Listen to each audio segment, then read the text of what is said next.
Halo semua, salam sejahtera Malaysia. Selamat datang ke channel Fels Lifestyle. Terima kasih kerana terus setia dan bersama di dalam channel ini.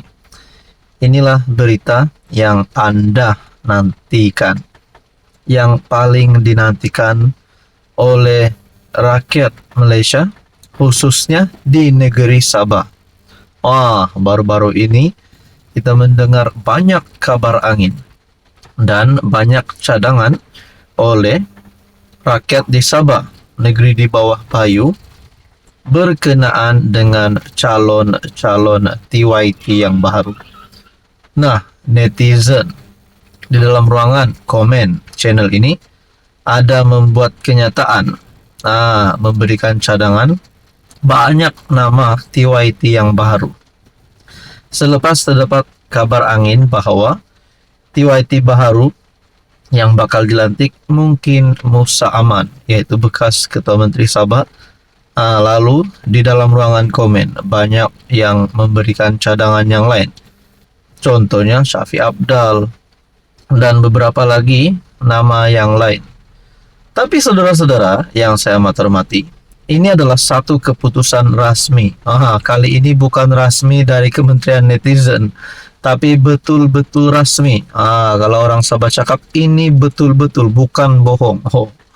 Ketua Menteri Sabah dalam satu kenyataan senarai nama calon TYT Sabah dihantar dalam masa terdekat. Makna kata, Ketua Menteri Sabah mungkin sudah mengetahui siapa calon TYT yang baru. Ketua Menteri Sabah Datuk Seri Haji Jinor akan mengemukakan nama yang dicalonkan sebagai yang di-Pertua Negeri Sabah yang seterusnya kepada yang di-Pertuan Agong dalam masa terdekat. Bagaimanapun, beliau berkata ia terpulang kepada yang di-Pertuan Agong yang memutuskan dan melantik Tuan yang terutama TYT Sabah. Nah, saudara-saudara yang saya amat hormati, ada cadangan ataupun spekulasi sebelum ini berkata, kalau Ketua Menteri Sabah Haji Jinor letak jawatan, adakah beliau layak untuk dicalonkan menjadi TYT? Adakah di sini Ketua Menteri Sabah Haji Jinor juga menjadi calon untuk TYT yang baru, Tuan yang terutama Sabah? Terpulang kepada yang di-Pertuan Agong untuk melantik TYT. Saya akan hantar nanti dalam masa yang terdekat, katanya ringkas. Beliau berkata demikian ketika ditanya jika kerajaan negeri sudah menyenaraikan nama calon TYT untuk dikemukakan kepada yang di-Pertuan Agong. Sinar Harian pada Selasa melaporkan spekulasi 3 nama yang disebut-sebut mempunyai kelebihan untuk dilantik sebagai yang di-Pertua Negeri Sabah ke-11. Tun Juhar Mahiruddin yang merupakan yang di-Pertua Negeri Sabah ke-10 dilantik sejak 1 Januari 2011, bakal menamatkan tempoh perkhidmatannya pada akhir tahun ini, dan kekosongan tersebut akan diisi oleh TYT baru. Sehingga kini, antara nama yang disebut-sebut berpotensi menggantikan Tun Juhar, ini yang kita mahu dengar, ialah bekas Ketua Menteri Sabah Tan Sri Musa Aman yang pertama, dan yang kedua Tan Sri Joseph Pairin Kitingan, dan juga bekas Speaker Dewan Rakyat yang juga Presiden Pertubuhan Kebangsaan Sabah Bersatu USNO, Tan Sri Pandikar Amin Mulia. Jadi ini adalah 3 nama top yang terkini disebut dalam artikel melalui Sinar Harian ini. Ini bukan lagi senarai nama cadangan daripada Kementerian Netizen, tapi ini benar-benar cadangan ataupun benar-benar dinyatakan oleh media rasmi Malaysia, Sinar Harian. Pertama, Tan Sri Musa Aman, kedua Tan Sri Joseph Pairin Kitingan, dan yang ketiga Tan Sri Pandikar Amin Mulia. Menurut Anda, siapa yang layak untuk menjadi TYT? Apa komen Anda? Hai, hello, salam sejahtera Malaysia. Saudara-saudara, tuan-tuan dan puan yang saya amat hormati. Dengarkan berita dan dengarkan video ini baik-baik. Ini adalah satu berita berkaitan dengan penggunaan dana kerajaan oleh Perdana Menteri Anwar Ibrahim. Mungkin ada persoalan dan timbul pertanyaan di kalangan rakyat Malaysia.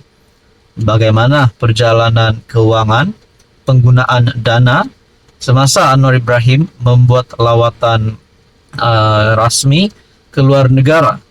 Sudah pasti itu adalah pekerjaan Perdana Menteri untuk mendapatkan ataupun untuk menarik pelabur-pelabur masuk ke Malaysia.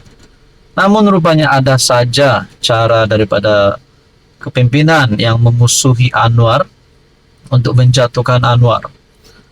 Sampai bekas Perdana Menteri Muhyiddin Yassin berkata, SPRM wajar siasat tajaan lawatan PM. Adakah di sini SPRM digesa oleh Muhyiddin agar menyiasat Anwar Ibrahim? Adakah Anwar Ibrahim menyeleweng dana kerajaan? Adakah Anwar Ibrahim dan kroni serta keluarga sedang melakukan salah guna kuasa, sedang seleweng dana kerajaan? Nah, saudara-saudara, berkaitan dengan ini, apa relevan Muhyiddin untuk membuat kenyataan begini? Itu pertanyaan saya. Kita teruskan di dalam artikel daripada Sinar Harian berkata, SPRM digesa menyiasat penajaan perjalanan dan kos lawatan Perdana Menteri Datuk Seri Anwar Ibrahim ke 5 buah negara baru-baru ini. Bekas Perdana Menteri Tan Sri Muhyiddin berkata, pengakuan Perdana Menteri itu menimbulkan kesangsian rakyat tentang kelemahan tata kelola kerajaan. Menurutnya, ini termasuk kemungkinan berlakunya perbuatan memberi dan menerima suapan yang merupakan suatu kesalahan di bawah Akta SPRM 2009 dan Kanun Keseksaan. Perdana Menteri memberitahu penjawat awam bahawa lawatan mereka ke luar negara tidak boleh ditaja oleh syarikat swasta. Ini kononnya demi tata kelola yang baik. Ini bukan sekali insiden cakap tidak serupa bikin berlaku. Ia sudah berlaku berkali-kali. Apa sudah jadi dengan Perdana Menteri? Katanya dalam kenyataan.